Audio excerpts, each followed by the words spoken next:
രക്ഷയുടെ പാതയിൽ. ഈശോ മിശിഹായ്ക്ക് സ്തുതിയായിരിക്കട്ടെ, ഇപ്പോഴും എപ്പോഴും സ്തുതിയായിരിക്കട്ടെ.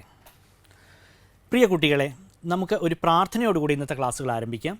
സാധിക്കുമെങ്കിൽ നിങ്ങളായിരിക്കുന്നിടത്ത് ഒന്ന് എഴുന്നേറ്റ് നിൽക്കുക. കൈകൾ കൂപ്പി നമുക്ക് നിൽക്കാം. സ്നേഹപിതാവായ ദൈവമേ, അങ്ങയെ ഞങ്ങൾ ആരാധിക്കുന്നു, സ്തുതിക്കുന്നു.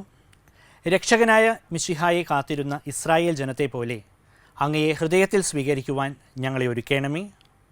ഇന്നത്തെ ക്ലാസ്സിൽ ശ്രദ്ധയോടെ പങ്കെടുത്തുകൊണ്ട് അങ്ങയെ അനുഭവിച്ചറിയുവാൻ ഞങ്ങളെ സഹായിക്കുകയും ചെയ്യണമേ. ആമീൻ. കഴിഞ്ഞ ക്ലാസ്സിൽ പഠിപ്പിച്ച കാര്യങ്ങളൊക്കെ നിങ്ങൾക്ക് ഓർമ്മയുണ്ടോ? കഴിഞ്ഞ ക്ലാസ്സിൽ നമ്മൾ 5-ാമത്തെ പാഠമാണ് പഠിച്ചിട്ടുണ്ടായിരുന്നത്. പാഠത്തിൻ്റെ പേരെന്തായിരുന്നു? വിമോചകനായ മോശ എന്നതായിരുന്നു. നമ്മൾ എന്താ പഠിച്ചത്? ദൈവം മോശയെ തിരഞ്ഞെടുക്കുന്നത് നമ്മൾ പഠിച്ചു. ദൈവം മോശയെ തിരഞ്ഞെടുത്ത് ശക്തിപ്പെടുത്തി ഇസ്രായേലിൻ്റെ മോചനത്തിന് വേണ്ടി അയക്കുന്നതാണ് നമ്മൾ പഠിച്ചത്. മോശയ്ക്ക് ധൈര്യത്തിനും കൂട്ടിനുമായിട്ട് ഒരാളെ തിരഞ്ഞെടുക്കുന്നുണ്ട്. ആരെയാണ് തിരഞ്ഞെടുക്കുന്നത്? അഹറോനെ തിരഞ്ഞെടുത്ത് മോശയ്ക്ക് കൂട്ടിനായിട്ട് നൽകുന്നു. പോകുന്നതിന് മുമ്പ് മോശയ്ക്കൊരു സംശയം വരുന്നുണ്ട്.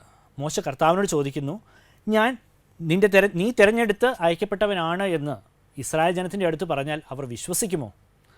അപ്പോൾ മോശ 3 അടയാളങ്ങൾ ഇസ്രായേൽ ജനത്തിനു വേണ്ടി മോശയ്ക്ക് നൽകുകയാണ്.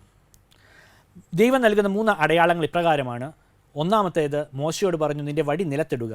അപ്പോൾ എന്ത് സംഭവിക്കും? അത് സർപ്പമായിട്ട് മാറും. രണ്ടാമതായിട്ട് മോശയോട് പറഞ്ഞു, നിൻ്റെ കരങ്ങൾ ഹൃദയത്തോട് ചേർത്ത് പിടിക്കുക. ഇത് കൈകൾ തിരിച്ചെടുത്ത് നോക്കുമ്പോൾ അത് വിളറി വെളുത്ത് കുഷ്ഠം ബാധിച്ചിരിക്കുന്നതായിട്ട് കാണപ്പെട്ടു. വീണ്ടും എന്ത് ചെയ്തു? ഹൃദയത്തോട് ചേർത്തപ്പോൾ പഴയതുപോലെ ആവുകയും ചെയ്തു. മൂന്നാമത്തെ അടയാളമായിട്ട് നൈൽ നദിയിൽ നിന്ന് കുറച്ച് ജലമെടുത്ത് കരയിലേക്ക് ഒഴിക്കാൻ ആവശ്യപ്പെട്ടു. എന്താ സംഭവിക്കുന്നത്? അത് രക്തമായിട്ട് മാറുന്നു. ഇങ്ങനെ 3 അടയാളങ്ങൾ മോശയ്ക്ക് വേണ്ടി ഇസ്രായേലിൻ്റെ മുമ്പിൽ അവതരിപ്പിക്കാനായിട്ട് ദൈവം നൽകുകയാണ്. അതിനുശേഷം മോശയും അഹ്റോനും കൂടെ ഫറവോയുടെ കൊട്ടാരത്തിൽ പോകുന്നു. എന്നിട്ട് അവിടെ ചെന്ന് ആവശ്യപ്പെടുന്നു, ഇസ്രായേൽ ജനത്തെ വിട്ടയക്കാൻ കർത്താവ് പറഞ്ഞിരിക്കുന്നുവെന്ന് പറയുന്നു. അപ്പോൾ ഫറവോ അത് കേൾക്കുന്നുണ്ടോ? ഫറവോ അത് കേൾക്കുന്നില്ല എന്ന് മാത്രമല്ല, ഫറവോ ഒന്ന് ചിന്തിക്കുകയാണ്. ഫറവോയ്ക്ക് തോന്നി, ഇവർ കർത്താവിനെ പറ്റി ചിന്തിക്കാൻ കാരണം ഇവർക്ക് പണികളുടെ ഇടയ്ക്ക് വിശ്രമവേളകൾ നൽകുന്നതുകൊണ്ടാണ്. അങ്ങനെ ഫറവോ തീരുമാനിച്ചു, അവരെ ഇനി വിശ്രമിക്കാൻ അനുവദിക്കേണ്ട, അവർക്കുള്ള പണികൾ കൂട്ടിക്കൊടുത്തു. അവരുടെ കഷ്ടപ്പാടുകൾ, ഞെരുക്കങ്ങൾ കൂടുകയാണ് ഫറവോ ചെയ്തത്. ഫറവോയുടെ ഹൃദയം കഠിനമായി. ഓക്കെ, അപ്പോൾ കഴിഞ്ഞ ക്ലാസ്സിൽ റീന ടീച്ചർ നിങ്ങളൊരു ആക്ടിവിറ്റി തന്നിട്ടുണ്ടായിരുന്നു. നിങ്ങളതെല്ലാവരും ചെയ്തായിരുന്നോ? എല്ലാവരും ചെയ്തിട്ടുണ്ടല്ലേ? നിങ്ങൾ നല്ല കുട്ടികളാണ്. ഓക്കെ, നമുക്കിന്ന് 6-ാമത്തെ പാഠം പഠിക്കുകയാണ്. 6-ാമത്തെ പാഠത്തിൻ്റെ പേരെന്താണെന്നറിയോ? സ്വാതന്ത്ര്യത്തിലേക്ക്. ഓക്കെ, ഈ പാഠത്തിൻ്റെ ആദ്യ ഭാഗമാണ് നമ്മളിന്ന് തുടങ്ങുന്നത്. അതിൽ 3 കാര്യങ്ങൾ നമ്മൾ പഠിക്കുന്നു. ഒന്നാമതായിട്ട് നമ്മൾ പഠിക്കുന്നത് കർത്താവ് ഫറവോയ്ക്ക് നൽകുന്ന അടയാളത്തെപ്പറ്റി നമ്മൾ പഠിക്കുന്നു. രണ്ടാമതായിട്ട് ദൈവം ഈജിപ്തിൻ്റെ മേൽ 10 ബാധകൾ അയക്കുന്നതായിട്ട് നമ്മൾ പഠിക്കുന്നു. മൂന്നാമതായിട്ട് പഠിക്കുന്നത് പെസഹ ആചരിക്കുന്നതിന് വേണ്ടി ദൈവം ഇസ്രായേൽ ജനത്തെ ഒരുക്കുന്നതിനെപ്പറ്റി നമ്മൾ പഠിക്കുന്നു. മനസ്സിലായല്ലോ 3 കാര്യങ്ങൾ? അതിൽ ആദ്യത്തെ പോയിൻ്റാണ് നമ്മൾ ആദ്യം ഡിസ്കസ് ചെയ്യാൻ പോകുന്നത്.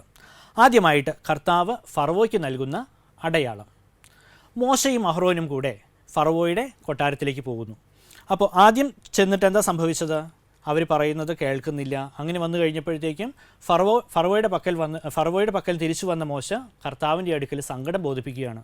മോശയ്ക്ക് പൊതുവെ ഒരു അപകർഷതാബോധമുണ്ട്, ഒരു ഇൻഫീരിയോറിറ്റി കോംപ്ലക്സ് ഉള്ള ആളാണ് മോശ കർത്താവിനോട് പറഞ്ഞു, ഞാൻ അന്നേ പറഞ്ഞതാണ്, ഞാൻ ഇതിനൊന്നും കൊള്ളാത്തവനാണ്, എനിക്കിതൊന്നും സംഭവിക്കില്ല, എനിക്ക് ചെന്ന് ബോധ്യപ്പെടുത്താനായിട്ട് സാധിക്കില്ല. അങ്ങനെ പറഞ്ഞപ്പോൾ കർത്താവ് ധൈര്യപ്പെടുത്തി മോശയെ അയച്ചു. വീണ്ടും നീ എന്ത് ചെയ്യണം?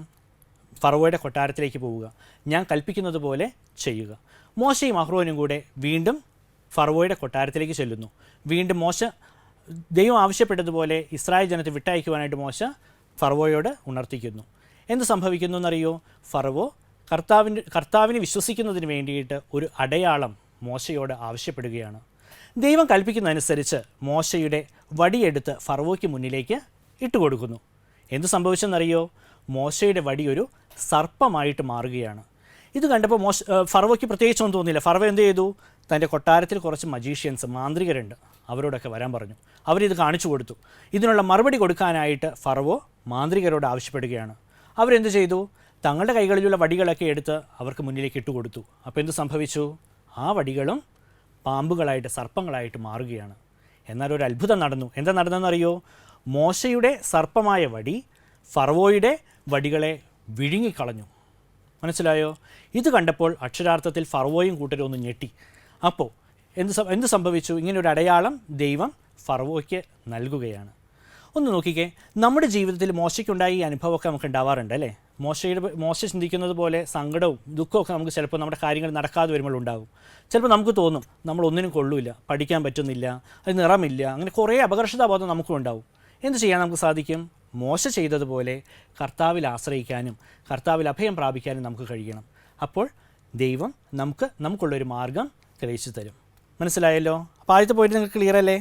ഓക്കെ, നമ്മൾ രണ്ടാമത്തെ പോയിന്റിലേക്ക് പോവുകയാണ്. ഇന്ന് പഠിക്കുന്ന രണ്ടാമത്തെ പോയിന്റ്, ദൈവം ഈജിപ്തിൻ്റെ മേൽ 10 ബാധകളെ അയക്കുന്നു. മോശയും അഹ്റോനും ചെന്ന് പറഞ്ഞതനുസരിച്ച് ഫറവോ അവരെ വിട്ടയക്കാൻ തയ്യാറായില്ല. അപ്പോൾ കർത്താവ് മോശയോട് പറഞ്ഞു, ഞാൻ അവരുടെ മേൽ 10 ബാധകളെ അയക്കാൻ പോവുകയാണ്. എന്നാൽ ഞാൻ ഫറവോയുടെ ഹൃദയം കഠിനമാക്കുകയും ചെയ്യും. അങ്ങനെ ഒന്നിനു പുറകെ ഒന്നായിട്ട് 10 ബാധകളെ കർത്താവ് അയക്കുകയാണ്. നമുക്ക് ആ ബാധകൾ ഏതൊക്കെയാണെന്ന് നോക്കാം. ജലം രക്തമാകുന്നു, അതായിരുന്നു ആദ്യത്തെ ബാധ. പിന്നീട് തവളകൾ വ്യാപിക്കുന്നു, പേൻ പെരുകുന്നു, ഈച്ചകൾ വർദ്ധിക്കുന്നു, മൃഗങ്ങൾ ചത്തൊടുങ്ങുന്നു, വ്രണങ്ങൾ ബാധിക്കുന്നു, കന്മഴ വർഷിക്കുന്നു, വെട്ടുക്കിളികൾ നിറയുന്നു, അന്ധകാരം വ്യാപിക്കുന്നു, ആദ്യജാതരെ വധിക്കുന്നു. ഇതിൽ ഒന്നിനു പുറകെ 9 ബാധകൾ അയക്കുമ്പോൾ എന്താ സംഭവിക്കുന്നത്? ആദ്യത്തെ ബാധ എന്തായിരുന്നു? ജലം രക്തമാകുന്നു. ഈജിപ്തിൽ അവൈലബിൾ ആയിട്ടുള്ള എല്ലാ നദികളിലെയും അല്ലെങ്കിൽ ഈജിപ്തുകാർ പിടിച്ചു വെച്ചിരിക്കുന്ന ജലമെല്ലാം ഒരു സുപ്രഭാതത്തിൽ രക്തമായിട്ട് മാറുകയാണ്. അവർക്ക് ഉപയോഗിക്കാനായിട്ട് ഒരു തുള്ളി ജലമില്ലാത്ത അവസ്ഥയിലേക്ക് വന്നു. ഈ ബാധ വന്നപ്പോൾ ഫറവോ എന്ത് ചെയ്തു? മോശയെ കൊട്ടാരത്തിലേക്ക് വിളിപ്പിച്ചു. എന്നിട്ട് പറഞ്ഞു, നീ എന്ത് ചെയ്യണം? നീ കർത്താവിനോട് പ്രാർത്ഥിച്ച് ഈ ബാധ ഒഴിവാക്കാൻ പറയണം. അപ്പോൾ ഞാൻ എന്ത് ചെയ്യാം? ഇസ്രായേൽ ജനത്തെ വിട്ടയക്കാം. മോശ കർത്താവിൻ്റെ അടുക്കൽ ചെന്ന് മാധ്യസ്ഥ അപേക്ഷിച്ച് ഈ ബാധയെ ഒഴിവാക്കി കൊടുക്കുന്നു. അപ്പോൾ എന്ത് സംഭവിക്കുന്നു? ഫറവോ വിട്ടയക്കുന്നുണ്ടോ? ഇല്ല. എന്താ സംഭവിക്കുന്നത് വെച്ചിട്ടുണ്ടെങ്കിൽ ബാധ മാറുമ്പോൾ ഫറവോയുടെ മനസ്സും മാറുന്നു, ഫറവോയുടെ ഹൃദയം കൂടുതൽ കഠിനമായിക്കൊണ്ടിരുന്നു. ഇങ്ങനെ ഒന്നിനു പുറകെ ഒന്നായി 9 ബാധകൾ വന്നപ്പോഴും ഇത് തന്നെ സംഭവിച്ചു. അവസാനം കർത്താവ് പറഞ്ഞു, ഞാൻ ഒരു ബാധ കൂടെ ഈജിപ്തിൻ്റെ മേലെ അയക്കാൻ പോവുകയാണ്. ഇപ്പോൾ അവൻ തീർച്ചയായിട്ടും നിങ്ങളെ വിട്ടയക്കും. അങ്ങനെ 10ാമത്തെ ബാധയും അവിടുന്ന് അയക്കുന്നു. എന്താണെന്നറിയോ? ആദ്യജാതരെ വധിക്കുന്നു. ഇതുപോലെ നമ്മുടെ ജീവിതത്തിലെ ചില ക്ലേശങ്ങൾ, ബുദ്ധിമുട്ടുകൾ, രോഗങ്ങൾ, വ്യാധികളൊക്കെ നമുക്ക് ലഭിക്കാറുണ്ട്. ഇതൊന്നും നമ്മുടെ നാശത്തിനല്ല എന്ന് നമ്മൾ മനസ്സിലാക്കണം. മറിച്ച് നമ്മുടെ ക്ഷേമത്തിന്, നമ്മൾ കൂടുതൽ ദൈവത്തിലേക്ക് ആശ്രയിക്കുന്നവരാകാനും അതുവഴി രക്ഷ നേടുന്നവരാകാനും വേണ്ടിയിട്ടാണ് ഇപ്രകാരം നമ്മുടെ ജീവിതത്തിൽ ചെറിയ ചെറിയ ബുദ്ധിമുട്ടുകൾ ഉണ്ടാവുന്നതെന്ന് നമ്മൾ മനസ്സിലാക്കുകയും പഠിക്കുകയും വേണം. മനസ്സിലായല്ലോ? 2 പോയിന്റ് നമ്മൾ പഠിച്ചു. ആദ്യം പഠിച്ചു കർത്താവ് ഫറവോയ്ക്ക് നൽകുന്ന അടയാളം. രണ്ടാമത് പഠിച്ചു ദൈവം ഈജിപ്തിൻ്റെ മേലയക്കുന്ന 10 ബാധകളെപ്പറ്റി. മൂന്നാമത്തെ പോയിന്റ് എന്തായിരുന്നു ഓർക്കുന്നോ? പെസഹ ആചരിക്കുന്നതിന് വേണ്ടി കർത്താവ് ഇസ്രായേലിനെ ഒരുക്കുന്നതിനെ പറ്റിയിട്ടാണ് മൂന്നാമത് നമ്മൾ പഠിക്കുന്നത്. അപ്പോൾ കഴിഞ്ഞ പാഠങ്ങളിൽ നിങ്ങൾ പഠിച്ചൊരു കാര്യമുണ്ട്. ദൈവം തിരഞ്ഞെടുത്തൊരു ജനത്തെ പറ്റിയിട്ട്. ആരായിരുന്നു ആ ജനം? ഇസ്രായേൽ ജനമാണ് അല്ലേ? ദൈവം തിരഞ്ഞെടുത്ത ജനം ഇസ്രായേൽ ജനമാണ്. പൂർവ്വപിതാക്കന്മാരിൽ ഒരാളായ യാക്കോബിൻ്റെ മറ്റൊരു പേരാണ് ഇസ്രായേൽ എന്നും ദൈവം തിരഞ്ഞെടുത്ത ജനത്തിന് ആ പേര് ലഭിച്ചു എന്നൊക്കെ നമ്മൾ പഠിച്ചു. ശരി, അപ്പോൾ ദൈവം തിരഞ്ഞെടുത്ത ജനത്തിൻ്റെ മോചനത്തിന് വേണ്ടിയിട്ട് ദൈവത്തിനൊരു പദ്ധതി ഉണ്ടായിരുന്നു, എങ്ങനെ അവരെ മോചിപ്പിക്കണം എന്നുള്ളത്. അതിൻ്റെ ആദ്യ പടിയായിട്ട് ദൈവം ചെയ്യുന്നത് അവരോട് പറഞ്ഞു, നിങ്ങൾ പെസഹ ആചരിക്കുന്നതിന് വേണ്ടിയിട്ട് ഒരുങ്ങാനായിട്ട് ആവശ്യപ്പെടുകയാണ്. അങ്ങനെ അവരോട് പെസഹ ആചരിക്കുന്നതിന് വേണ്ടി ഉള്ള ഒരുക്കത്തിനുള്ള നിർദ്ദേശങ്ങൾ നൽകുന്നു. അത് നൽകുന്നത് നമ്മുടെ പഴയ നിയമത്തിലെ പുറപ്പാടിൻ്റെ പുസ്തകം 12-ാം അധ്യായം 1 മുതൽ 11 വരെയുള്ള വാക്യങ്ങളിലാണ് ആ നിർദ്ദേശങ്ങൾ നൽകുന്നത്. അവിടുന്ന് പറയുന്നു, നിങ്ങൾ എന്ത് ചെയ്യണം? മോശ വഴി അവിടെ നിന്ന് അരുളി ചെയ്തു, നിങ്ങളുടെ വീടുകളിൽ എന്ത് ചെയ്യണം? ഒരു ആട്ടിൻകുട്ടിയെ കരുതി വയ്ക്കണം. എന്നിട്ട് എന്ത് വേണം? കർത്താവ് നിർദ്ദേശിക്കുന്ന ദിവസം അതിനെ കൊന്ന് അതിൻ്റെ രക്തം വീടിൻ്റെ കട്ടിളപ്പടികളിൽ തളിക്കാൻ പറഞ്ഞു. കട്ടിളപ്പടി എന്ന് പറയുമ്പോൾ മനസ്സിലാവും, വീടിൻ്റെ ഡോറിൻ്റെ ഫ്രെയിമിനെയാണ് ഈ കട്ടിളപ്പടി എന്ന് പറയുന്നത്. എന്നിട്ട് എന്ത് വേണം? നിങ്ങൾ ആട്ടിൻകുട്ടിയുടെ മാംസം എടുത്ത് തീയിൽ ചുട്ട് അതിൻ്റെ മാംസവും കയ്പുള്ള ഇലകളും പുളിക്കാത്ത അപ്പവും കൂട്ടി അത് ഭക്ഷിക്കാൻ പറഞ്ഞു. അതിനും അവിടുന്ന് ഒരു നിർദ്ദേശം കൊടുത്തു. എന്താണെന്നറിയോ? അത് ഭക്ഷിക്കേണ്ടത് ഇപ്രകാരമാണ്: അരമുറുക്കി കൈകളിൽ വടികളേന്തി കാലിൽ ചെരുപ്പണിഞ്ഞ് തിടുക്കത്തിൽ ഭക്ഷിക്കുക, കാരണം അത് കർത്താവിൻ്റെ പെസഹായാണ്. മനസ്സിലായല്ലോ? ഇതുപോലെ നമുക്കും നിർദ്ദേശങ്ങൾ നൽകുന്നുണ്ട്. എങ്ങനെയാണെന്നോ? നമ്മൾ ആദ്യത്തെ പാഠത്തിൽ നമുക്കുള്ളൊരു സുഹൃത്തിനെ പറ്റിയിട്ട് ടീച്ചർ പഠിപ്പിക്കേണ്ടായി. ഏതാണ് ആ സുഹൃത്ത്? നമ്മുടെ വിശുദ്ധ ഗ്രന്ഥമാണെന്ന് പറഞ്ഞു. ഈ വിശുദ്ധ ഗ്രന്ഥത്തിലുള്ള വചനങ്ങൾ ദൈവം നൽകുന്ന നിർദ്ദേശങ്ങളാണ്, നമ്മളെ ഒരുക്കാനുള്ള നിർദ്ദേശങ്ങൾ. നമ്മുടെ അധ്യാപകർ, സഭ നൽകുന്ന പ്രബോധനങ്ങൾ, മാതാപിതാക്കൾ നൽകുന്ന നിർദ്ദേശങ്ങൾ, ഇതൊക്കെ നമ്മളെ ഒരുക്കുവാനുള്ള നിർദ്ദേശങ്ങളാണ്. അവ അനുസരിച്ച് നല്ല രീതിയിൽ ജീവിക്കാൻ നമുക്ക് ശ്രമിക്കാം. മനസ്സിലായല്ലോ? അപ്പോൾ ഇന്ന് പഠിച്ച കാര്യങ്ങൾ ഒന്നും കൂടെ നമുക്കൊന്ന് പെട്ടെന്ന് ഓർത്തെടുക്കാം. ഒന്ന്, കർത്താവ് ഫറവോയ്ക്ക് നൽകുന്ന അടയാളം, സർപ്പമായിട്ട് മാറുന്നത്, സർപ്പങ്ങളെ വിഴുങ്ങുന്നതൊക്കെ നമ്മൾ കണ്ടു. രണ്ടാമതായിട്ട് ദൈവം ഈജിപ്തിൻ്റെ മേൽ 10 ബാധകളെ അയക്കുന്നത് നമ്മൾ കണ്ടു.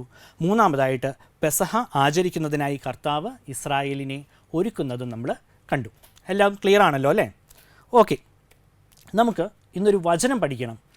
എല്ലാ ആഴ്ചയും ചെയ്യുന്ന പോലെ ഒരു വചനം നമുക്ക് പഠിക്കാം. ഇന്ന് പഠിക്കാൻ പോകുന്ന വചനം, എന്നാൽ ദൈവത്തിൽ ആശ്രയിക്കുന്നവർ വീണ്ടും ശക്തി പ്രാപിക്കും, അവർ കഴുകന്മാരെ പോലെ ചിറകടിച്ചുയരും, അവർ ഓടിയാലും ക്ഷീണിക്കുകയില്ല, നടന്നാൽ തളരുകയുമില്ല. വചനം ഏതാണെന്നോ? ഏശയ്യായുടെ പുസ്തകത്തിൽ 40-ാം അധ്യായം 31-ാമത്തെ വാക്യം. ഇത് നമുക്കൊന്ന് ബൈഹാർട്ടാക്കാം. ഓക്കെ, ഇനി നിങ്ങൾ ചെയ്യേണ്ട ഒരു കാര്യമുണ്ട്. ഇത് ക്ലാസ് കഴിഞ്ഞ് ഈ പാഠപുസ്തകം മുഴുവൻ വായിക്കണം. അതിൻ്റെ അവസാന ഭാഗത്തുള്ള ചോദ്യങ്ങൾക്ക് ഉത്തരം കണ്ടെത്താൻ ശ്രമിക്കുകയും വേണം. ഇനി നമുക്ക് ചെയ്യാനൊരു ആക്ടിവിറ്റി, ഒരു പഠന പ്രവർത്തനമുണ്ട്. എന്താണെന്നോ? നിങ്ങളുടെ കയ്യിൽ ചാർട്ട് പേപ്പറൊക്കെ ഇല്ലേ? ഒരു ചാർട്ട് പേപ്പർ എടുത്ത് ഇന്ന് നമ്മൾ കണ്ട് ദൈവം ഈജിപ്തിൻ്റെ മേലെ അയക്കുന്ന 10 ബാധകൾ അക്കമിട്ട് നല്ല വൃത്തിയിലേക്കൊന്ന് എഴുതി അതിൻ്റെ ഒരു ഫോട്ടോ എടുത്ത് നിങ്ങളുടെ ക്ലാസ് ടീച്ചറിന് അയച്ചു കൊടുക്കണം. സാധിക്കുമല്ലോ? ശരി, വളരെ എളുപ്പത്തിൽ നമുക്ക് ചെയ്യാം. ഓക്കെ, നമുക്ക് ചെയ്യേണ്ടത്, അപ്പോൾ ഇതാണ് നമ്മൾ ചെയ്യാനുള്ള കാര്യങ്ങൾ. ഇന്നത്തെ ക്ലാസ് നമ്മൾ അവസാനിക്കുകയാണ്. അതിന് മുമ്പായിട്ട് നമുക്ക് എന്ത് ചെയ്യാം? നമുക്കൊരു പ്രാർത്ഥനയോടുകൂടി ഇന്നത്തെ ക്ലാസ് അവസാനിപ്പിക്കാം. നമുക്കൊന്ന് എഴുന്നേറ്റ് നിൽക്കാം. സ്നേഹപിതാവായ ദൈവമേ, ഇന്നത്തെ ക്ലാസ്സിലൂടെ അങ്ങയുടെ രക്ഷാകര പദ്ധതികളെപ്പറ്റി ഞങ്ങൾ അനുഭവിച്ച് അറിയുകയായിരുന്നു. അവ മനസ്സിലാക്കി അത് ആഴത്തിൽ ഗ്രഹിച്ച് മോശയെപ്പോലെ ഞങ്ങളുടെ ദുഃഖങ്ങളിൽ അങ്ങിൽ ആശ്രയിക്കുവാൻ ഞങ്ങളെ ശക്തരാക്കണമേ. നിത്യം പിതാവും പുത്രനും പരിശുദ്ധാത്മാവുമായ സർവേശ്വരൻ എന്നേക്കും ആമേൻ. അപ്പോൾ എല്ലാവർക്കും നല്ലൊരു ദിവസം ആശംസിക്കുന്നു. അടുത്ത ആഴ്ച നമ്മൾ കാണുന്നത് വരെ നല്ല സന്തോഷമുള്ള കുട്ടികളായിട്ടിരിക്കുക. ഈശോ മിശിഹായ്ക്ക് സ്തുതിയായിരിക്കട്ടെ.